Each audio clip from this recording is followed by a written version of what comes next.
Hello students, आज के इस वीडियो लेक्चर में हम महाराष्ट्र बोर्ड ने जो हमें क्वेश्चन बैंक प्रोवाइड की है सेक्रेटरियल प्रैक्टिस की, तो यही सॉल्व करने वाले हैं। तो इसका एक्सप्लेनेशन स्टार्ट करने से पहले मैं आपसे रिक्वेस्ट करूंगी कि अगर अभी तक आपने चैनल को सब्सक्राइब नहीं किया है तो चैनल को सब्सक्राइब कर बेल आइकन बटन को प्रेस कीजिए। इसके लिए आपको कोई पेमेंट नहीं देना, ये एब्सोल्युटली फ्री चैनल है आपके लिए। और चैनल लिंक अपने फ्रेंड्स के साथ शेयर करना नहीं भूलना है। Dear students, already question number 1 के सारे सब क्वेश्चंस का सॉल्यूशन मैं प्रोवाइड कर चुकी हूँ कॉमर्स एकेडमी के चैनल पे, प्लेलिस्ट में आपको मिल जाएगा। एंड यहाँ पर आज हम जो सॉल्व करने वाले हैं वो है आपका favourite question, question number 3। Favourite कैसे हुआ? क्योंकि इसकी डिमांड ज़्यादा है। डिमांड कौन सी चीज़ की ज़्यादा होती है? जो चीज़ फेवरेट होती है, राइट ना। तो यहाँ पे क्वेश्चन नंबर 1, क्वेश्चन नंबर 3 का जो सब क्वेश्चन नंबर 1 है केस स्टडी वाला, कि a company is planning, company plan कर रही है। क्या प्लानिंग कर रही है? To enhance its production capacity. Company अपने, आपको एक बात बता दूं, कभी भी क्वेश्चन के ऊपर जाने से पहले केस स्टडी में क्वेश्चन क्या पूछे हैं उसे देखने से पहले पहले जो सिचुएशन दी है, केस दिया है, उसको ध्यान से केयरफुली रीड कर लेना चाहिए। इससे क्या होता है, जब आप क्वेश्चन रीड करोगे तो आसानी से आपको आंसर्स भी क्लिक होंगे कि किस तरीके से आंसर आपको रिप्रेजेंट करना है। तो यहाँ पर रीडिंग इज मस्ट, बहुत इंपॉर्टेंट है। और आपको सजेस्ट भी करूंगी कि टेक्स्ट बुक की रीडिंग, जो लेसन्स की रीडिंग भी कीजिए, ताकि आपको अच्छे मार्क्स भी स्कोर होंगे। नाउ यहाँ पर a company is planning to enhance its production capacity. Company क्या कर रही है? प्लानिंग कर रही है। प्लानिंग कर रही है प्रोडक्शन कैपेसिटी को और अच्छा बनाने की, इंप्रूव करने की, चार चांद लगाने की।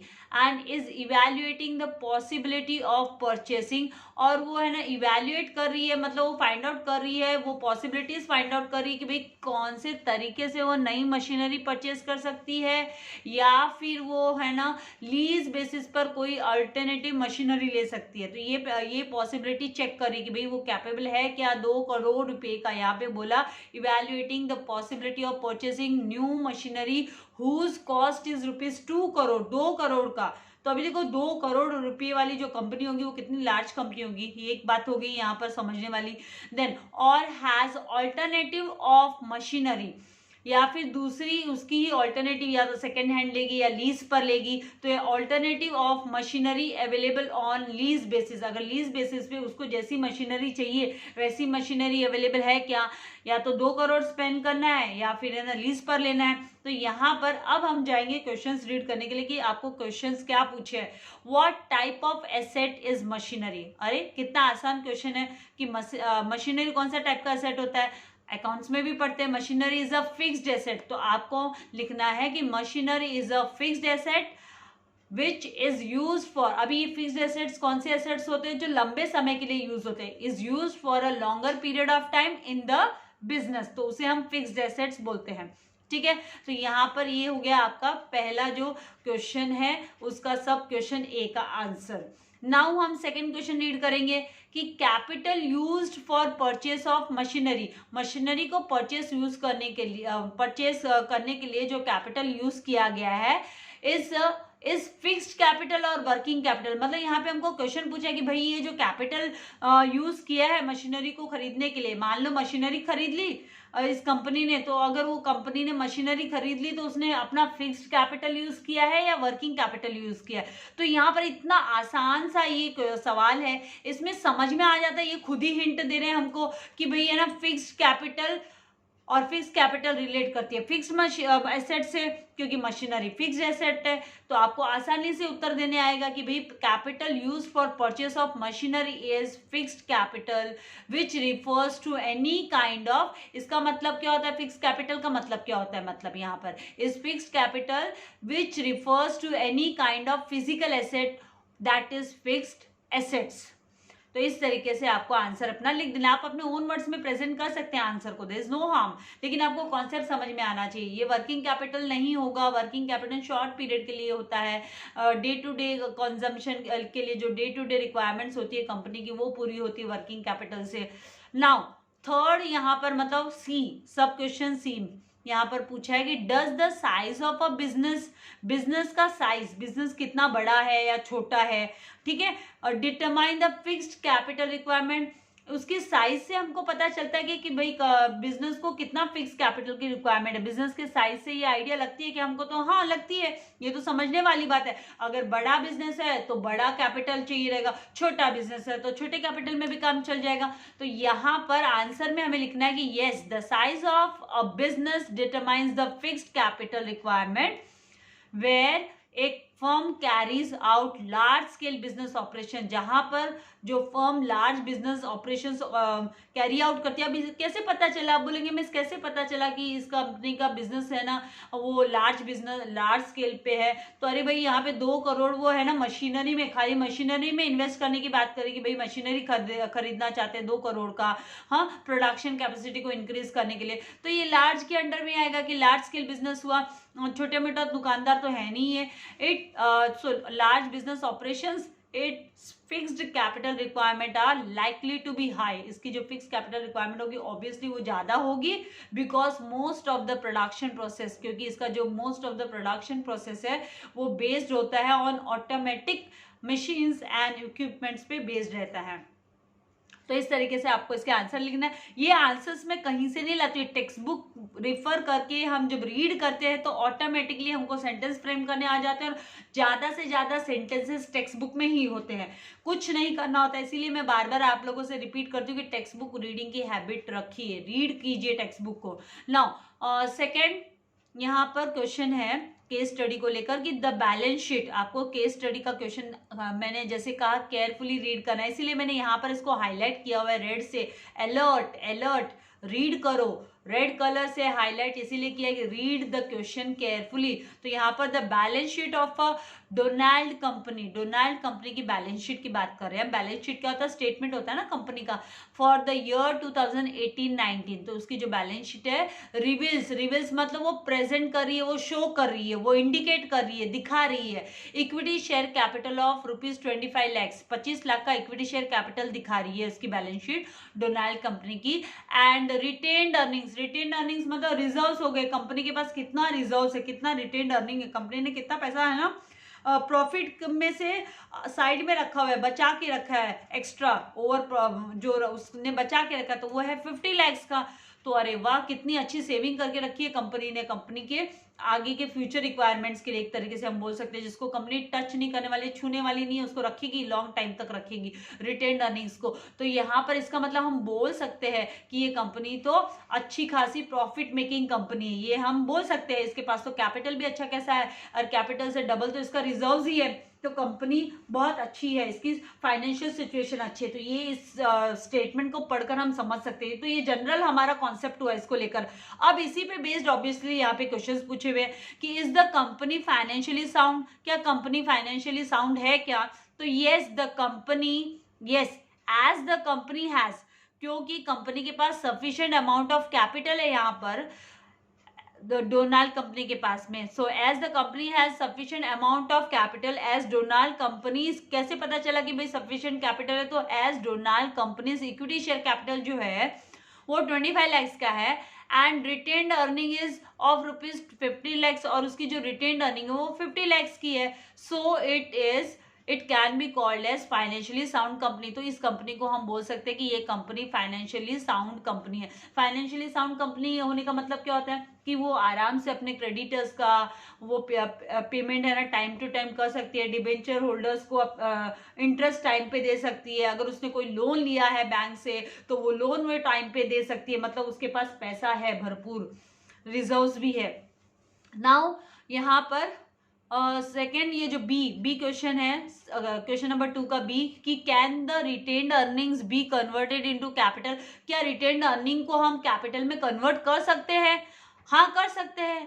कैसे किया जाता है रिटेन्ड अर्निंग को कैपिटल में कन्वर्ट? तो कैपिटलाइज कर किया जाता है। तो उसको हम कैसे लिखेंगे कि yes the retained earnings can be converted into permanent share capital. तो ये परमानेंट शेयर कैपिटल में कैसे कन्वर्ट होगा?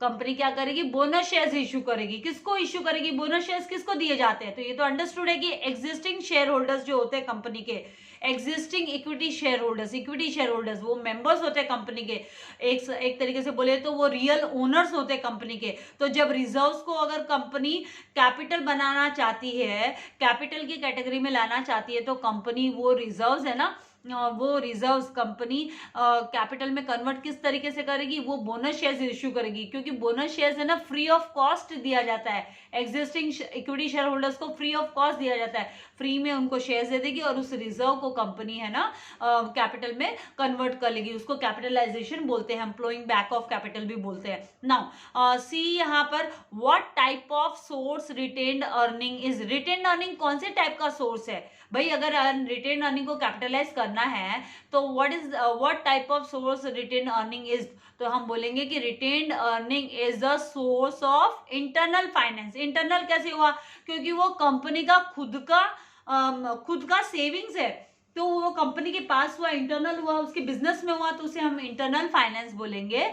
And it is the simplest, और ये सबसे सिंपल एंड चीपेस्ट मेथड होता है of raising finance by issuing bonus shares. अगर कंपनी को जब रिक्वायर्ड होता है बोनस शेयर्स इशू कर जो ये पैसा अगर कंपनी को यूटिलाइज करना है, कैपिटलाइज करना है, तो कंपनी क्या करती है, फाइनेंस रेज कैसे करती है, बोनस शेयर्स इशू कर एग्जिस्टिंग इक्विटी शेयर होल्डर्स को शेयर्स देकर फ्री में शेयर्स देगी, बोनस शेयर्स देगी और कैपिटलाइज कर लेगी। तो ये है ना रिटेन अर्निंग, उसकी इंटरनल फाइनेंस होती है। आई होप आपको कॉन्सेप्ट्स क्लियर हो रहे हैं, और आप है ना समझकर अगर इनको पढ़ोगे, और listening is also very important, आप है ना लेक्चर को सुनोगे तो बहुत सारे की टर्म्स की पॉइंट्स आपको याद रहेंगे और ऑटोमेटिकली आपको पेपर लिखने में आसानी होगी।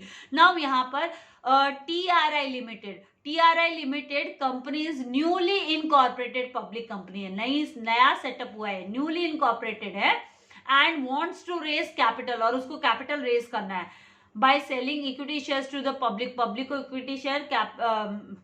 को इक्विटी शेयर्स ऑफर कर इशू कर वो है ना कैपिटल रेज करना चाहती है। तो न्यूली पब्लिक कंपनी है, इसका मतलब पहले से तो कोई इसके शेयर होल्डर्स है नहीं, कंपनी के पास कोई पहले के शेयर होल्डर है नहीं, मतलब कंपनी नई इनकॉर्पोरेट हुई है तो ऑब्वियसली कंपनी नए शेयर्स ही लाएगी, हाँ फर्स्ट टाइम शेयर्स लाएगी, नए शेयर्स लाएगी।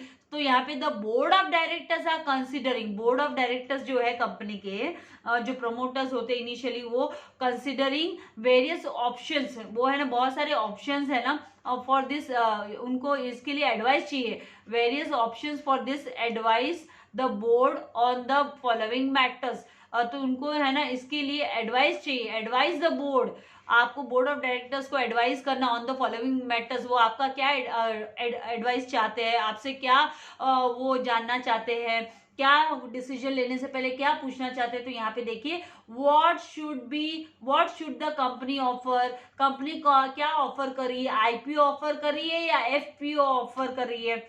तो भाई ये तो न्यूली इनकॉर्पोरेटेड कंपनी है, फर्स्ट टाइम ये है ना इक्विटी शेयर्स लाएगी, कैसे पता चला, तो न्यू है ये कंपनी, तो मतलब पहली बार वो शेयर्स लाने वाली है। तो इनिशियल पब्लिक ऑफर, यहाँ पर IPO का फुल फॉर्म होता है initial public offer, and FPO का फुल फॉर्म होता है फर्दर पब्लिक ऑफर, ठीक है। तो यहाँ पर ये जो FPO होता है वो IPO के बाद में आता है, तो IPO इनिशियल हुआ सबसे स्टार्टिंग में, तो यहाँ पर TRI लिमिटेड आप लिखेंगे कि TRI limited is a newly incorporated company, मैं यहीं से सारे कंटेंट ले रही हूँ देखो, and is issuing shares to the public for the first time, यहाँ पे आपको लिखना है क्योंकि नई कंपनी है तो फर्स्ट टाइम वो पब्लिक को, and is issuing shares to the public for first time, therefore the company should offer, इसके लिए कंपनी को है ना ऑफर करना होगा, इनिशियल पब्लिक ऑफर करना होगा, IPO ऑफर करना होगा। तो इस तरीके से आपको आंसर को लिखना है। नेक्स्ट यहाँ पर can the company offer bonus shares to raise its capital, किसको बोनस शेयर्स कंपनी है ना इश्यू करेगी, किसको देगी, कंपनी के पास क्या रिजर्व्स है, क्या कंपनी ने रिटेन्ड अर्निंग्स रखी है, क्या कंपनी तो न्यूली सेटअप कंपनी है, उसके पास तो है ना कैपिटल का पैसा भी नहीं है, तो प्रॉफिट कहां से आया, बिजनेस तो स्टार्ट भी नहीं हुआ। तो यहाँ पर ये सोचते हुए हमको आंसर लिखना है कि no, TRI limited can not raise capital, वो रेज नहीं कर सकती capital by offering bonus shares, as bonus shares are, जो बोनस शेयर्स होते हैं आर फुल्ली पेड शेयर्स होते हैं, इशूड फ्री ऑफ कॉस्ट। आपको रीजन देना होगा ना कि भाई बोनस शेयर क्यों नहीं दे सकती, क्यों नहीं ऑफर कर सकती, क्योंकि bonus shares are fully paid shares and issued free of cost to the existing shareholders. इसके लिए existing shareholders को 1 रुपया भी नहीं देना पड़ता है, ये fully paid shares होते हैं इन द प्रोपोर्शन. अभी यहाँ पे एग्जिस्टिंग शेयर होल्डर भी वर्ड आया, तो यहाँ पर कंपनी तो नहीं सेटअप कंपनी है, तो उसके पास पुराने कोई शेयर होल्डर भी नहीं होंगे in proportion to their share holdings. और शेयर होल्डर की तो छोड़ो, उनके पास बोनस शेयर्स देने के लिए कहाँ पे रिटेन अर्निंग होगी और क्यों देगी वो किसी को. ठीक है. नाउ थर्ड यहाँ पर मतलब सी वाला क्वेश्चन कि can the company enter into underwriting agreement, क्या कंपनी अंडरराइटिंग एग्रीमेंट में एंटर कर सकती है क्या. तो यहाँ पर यस कर सकती है. अंडरराइटर्स कब अपॉइंट करते हैं, जब कंपनी को अपने जो है ना ऐसे डाउट होता है कि मे बी इन केस उसके जो सिक्योरिटीज है उसके शेयर्स अनसोल्ड रह गए तो वो अंडरराइटर्स को अपॉइंट करेगी. तो अंडरराइटर्स क्या करेंगे, एटलीस्ट मिनिमम सब्सक्रिप्शन उसको अरेंज करने में हेल्प करेंगे, वो बाय करेंगे, परचेस करेंगे, एक तरीके से उनके शेयर्स सब्सक्रिप्शन ले लेंगे. तो यहाँ पर आपको लिखना है कि yes TRI limited company can enter into an agreement with underwriters. और अंडरराइटर्स ऐसे ही थोड़ा ना काम करेंगे, ऐसे ही तो वो लोग नहीं लेंगे ना रिस्क, वो बाय पेइंग कमीशन, उनको कमीशन देना पड़ेगा. TRI लिमिटेड उनको कमीशन देगी अंडरराइटर्स को. एंड द अंडरराइटर्स एश्योर, वो एश्योरेंस देंगे कंपनी को to take up the unsold shares कि भाई अगर आपके शेयर्स अगर है ना सब्सक्राइब नहीं हुए, जितने शेयर्स आप नहीं पब्लिक को दे सके, अनसब्सक्राइब रह जाएंगे, जो कि आपका मिनिमम सब्सक्रिप्शन है वो कंप्लीट होना चाहिए. अगर उतना नहीं हुआ तो हम उसको मिनिमम सब्सक्रिप्शन रेज करने में आपको मदद करेंगे, so that the company is able to raise its minimum subscription. तो इस तरीके से आपको ये आंसर लिखना है. तो आई होप आपको कॉन्सेप्ट्स क्लियर हो रहे हैं. और reading and listening and writing is most important. अच्छे मार्क्स लाने के लिए तीनों भी चीज बहुत जरूरी है. Now silver limited company has recently come out with its public offer through FPO. यहाँ पर बोला है कि सिल्वर लिमिटेड कंपनी है ना, वो रिसेंटली वो है ना पब्लिक ऑफर लेकर आई है. और पब्लिक ऑफर किसके वाया लेकर आई है, तो थ्रू FPO लेकर आई है. तो मैंने अभी जस्ट आपको बोला FPO का फुल फॉर्म होता है फर्दर पब्लिक ऑफर, जो कि इनिशियल पब्लिक ऑफर के बाद आता है. मैंने ऊपर वाला जो आपको एक्सप्लेन किया क्वेश्चन उसमें बताया. तो यहाँ पर there issue was over subscribed, और उनका जो इशू है वो ओवर सब्सक्राइब्ड हो गया. ओवर सब्सक्राइब कब होता है, जब कंपनी के पास मान लीजिए 10,000 शेयर्स है, लेकिन कंपनी के शेयर्स की डिमांड आ गई 15,000 की कि भाई 15,000 के शेयर्स दे दो. तो क्या कंपनी है ना जल्दी जल्दी शेयर 5,000 के और जोड़ देगी, प्रिंट निकालेगी, ये करेगी? ऐसा कर सकती है कंपनी? नहीं. कंपनी को भी इसकी परमिशन लेनी पड़ती है ना. तो कंपनी नहीं कर सकती ऐसा, क्योंकि इसके पहले ही कंपनी रजिस्ट्रार के पास अब रजिस्ट्रेशन करवा के लेती है कि भाई कितना वो इशू कर रहे हैं, राइट. तो अभी जब वो 10,000 के बजाय 15,000 की डिमांड आ गई तो उसको ओवर सब्सक्राइब बोलते हैं. कंपनी ओवर सब्सक्राइब के केस में रिफंड करेगी, या फिर कंपनी है ना प्रो रेटा बेसिस पे अलॉट करेगी. तो ये तो अकाउंट्स में भी है ना, जो चैप्टर है issue of shares, company issue of shares, उसमें हमने स्टडी किया है कि their issue was over subscribed and the board of directors now wants to start the allotment process. और उनको है ना अलॉटमेंट प्रोसेस के साथ शुरुआत करनी है, मतलब उनको है ना डिस्ट्रीब्यूट करना शुरू करना कि भाई किस किस को कंपनी ने अलॉट किया. ओवर सब्सक्रिप्शन का केस है तो सबको तो शेयर्स नहीं मिल सकते, तो किस किस को अलॉट किया, कौन से बेसिस पे अलॉट किया. तो यहाँ पे प्लीज एडवाइज द बोर्ड, आपसे है ना एडवाइस मांग रहे हैं, आपका सजेशन मांग रहे हैं यहाँ पर बोर्ड. तो पहला question, should the company setup allotment committee, क्या कंपनी को अलॉटमेंट कमिटी सेटअप करनी चाहिए? तो यस, कंपनी को अलॉटमेंट कमिटी सेटअप करना चाहिए, क्योंकि अलॉटमेंट कमिटी होती है वो कौन से बेसिस पे अलॉट कर रही है वो सारी रिपोर्ट है ना सबमिट करती है बोर्ड ऑफ डायरेक्टर्स को. तो यहाँ पर yes, the company should set up allotment committee and the allotment committee will decide the basis, allotment committee will decide the basis of allotment and submit a report to the board. और है ना वो क्या करती है, बोर्ड को report submit करती है. तो आपको ये लिखना होगा कि भी कमिटी जो है अलॉटमेंट कमिटी को अपॉइंट करना, सेटअप करना जरूरी होता है कंपनी के लिए, क्योंकि वो लोग ही डिसीजन लेते हैं कि किस किस को शेयर्स अलॉट हो रहे.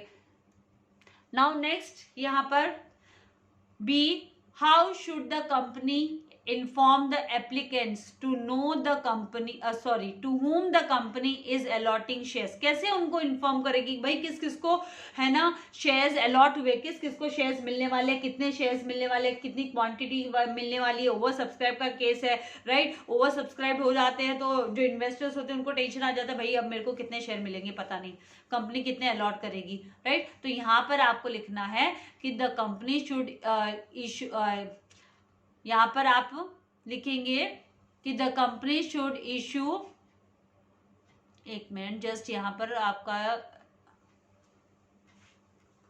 the company should set up allotment committee and the allotment committee will decide the basis of allotment and submit a report to the board. ये हुआ आपका फर्स्ट इसका answer. Then how should the company inform the applicants to whom the company is allotting shares. तो यहाँ पर हम लिखेंगे कि the company should inform the applicants to whom it is allotting shares by issuing letter of allotment issue कर वो inform करेगी जिनने applications दिए थे. Inform the applicants to whom it is allotting, किस किस को वो यहाँ पर allot कर रहे हैं वो बताएंगी allotment letter के through. Within what period should the company issue share certificate. कौन से पीरियड, कितने पीरियड के अंदर शेयर सर्टिफिकेट इशू करेगी कंपनी. तो यहाँ पर अलॉटमेंट के बाद में 2 महीने बाद में, विद इन 2 मंथ, मतलब 2 महीने बाद में नहीं, विद इन 2 मंथ्स, अंदर 2 महीने के अंदर 2 महीने के अंदर मतलब बियॉन्ड 2 मंथ्स नहीं चलेगा, 2 मंथ्स के पहले ही देना है. तो the company should issue share certificate within 2 months from the date of allotment of shares. तो इस तरीके से आपको आंसर लिखना है. नाउ यहाँ पर जो नेक्स्ट क्वेश्चन है वो है वॉयलेट लिमिटेड कंपनी. जो violet limited company plans to raise, वो प्लानिंग कर रही है. क्या प्लानिंग कर रही है? तो plans to raise ₹10 crore, 10 crore rupees है ना वो रेज करने का प्लान कर रही है by issuing debentures, debenture issue कर. The board of directors have some queries. Board of directors को कुछ क्यूरीज है, डाउट्स है. Please advise them on the following. आपसे सजेशन ले रहे हैं, एडवाइस ले रहे हैं. क्यों ले रहे हैं? आप सेक्रेटरियल प्रैक्टिस के स्टूडेंट्स हो, राइट. आपने एसपी लिया है तो आपको नॉलेज है इसके बारे में, होना भी चाहिए. तो यहाँ पर can the company issue unsecured debentures. क्या कंपनी अनसिक्योर्ड डिबेंचर्स इशू कर सकती है? तो yes, violet limited company can issue unsecured debentures. Company है ना सिक्योर्ड एंड अनसिक्योर्ड दोनों भी टाइप के डिबेंचर्स इशू कर सकती है. तो यहाँ पर है ना फ्रीडम है उनको अनसिक्योर्ड डिबेंचर्स इशू करने के वॉयलेट कंपनी को, क्योंकि by the law unsecured and secured दोनों भी चलता है. तो यहाँ पर अनसिक्योर्ड डिबेंचर्स कर सकती है इशू. फिर उसके बाद में सेकंड यहाँ पर बोला है can they issue irredeemable debentures. क्या वो इरिडीमेबल का मतलब होता है कि वो लोग पेमेंट नहीं करेंगे डिबेंचर होल्डर्स को? ऐसे वाले डिबेंचर्स देगी कंपनी? नहीं. कौन पैसा लगाएगा? कौन कंपनी का डिबेंचर्स लेके एक्सेप्ट करेगा फिर? तो यहाँ पर आपको लिखना है no, a company cannot issue irredeemable debentures as all debentures are compulsorily redeemable. जितने भी डिबेंचर्स कंपनी इशू कर रही है वो डिबेंचर्स है ना कंपल्सरीली रिडीमेबल होना चाहिए. मतलब that is have to be repaid. वो है ना फ्यूचर में रीपे करना ही पड़ेगा. तो यहाँ पर ये कंपल्सरी है, रिडीमेबल डिबेंचर्स ही होने चाहिए. Now see as the company is offering debentures. जैसे कि कंपनी क्या करिए, ऑफर करे डिबेंचर्स. ऑफर करे किसको? ऑफर करिए डिबेंचर्स टू इट्स मेंबर्स. अपने मेंबर्स को ही ऑफर करे कि आप हमारे क्रेडिटर्स बन जाओ. इसका मतलब तो ये हुआ ना, मेंबर्स को बोले एक तरफ तो आप हमारे मेंबर्स हो, दूसरी तरफ आप क्रेडिटर्स भी बन जाओ, डिबेंचर्स ले लो. क्योंकि डिबेंचर होल्डर होता है वो क्रेडिटर होता है कंपनी का. तो आप जब रीड करते हो तो इस तरीके से चीजों को सोचना है. Can such debentures have normal voting rights. तो क्या ऐसे वाले डिबेंचर्स को नॉर्मल वोटिंग राइट होगा? क्या नहीं हो सकता. कैसे हो सकता है इनको नॉर्मल वोटिंग राइट? ये लोग इंटरफेयर कर ही नहीं सकते कंपनी की एक्टिविटीज में, वो तो मेंबर्स को होता है. तो यहाँ पर अगर मेंबर्स ने डिबेंचर्स खरीदा इसका मतलब वो मेंबर कंपनी के वो डिबेंचर्स के बेसिस पे वो मेंबर है. वो तो शेयर्स के बेसिस पे, तो खाली शेयर्स के हिसाब से, शेयर होल्डर के हिसाब से उनको वोटिंग राइट है, लेकिन डिबेंचर होल्डर के हिसाब से उनको कोई वोटिंग राइट नहीं होगा. तो यहाँ पे लिखना है no, the company can not issue debentures with voting rights as debenture holders are creditors of the company. Thus the debentures offer to members can not have normal voting rights, उनको कोई भी नॉर्मल वोटिंग राइट्स नहीं होंगे। तो आपको इस तरीके से आंसर्स लिखना है। तो आई होप आपको समझ में आ गया है। अगले वीडियो में आपके लिए नेक्स्ट जो केस स्टडीज के क्वेश्चंस है उसके आंसर्स लेकर आऊंगी। तो वीडियो को लाइक करना एंड शेयर करना नहीं भूलना। एंड वेरी वेरी इंपॉर्टेंट, अगर चैनल को सब्सक्राइब नहीं किया है तो चैनल को सब्सक्राइब कर जल्दी से बेल आइकन बटन को प्रेस कीजिए ताकि आपको लेटेस्ट वीडियो के नोटिफिकेशंस मिलते रहे। Thank you very much. God bless you all dear students.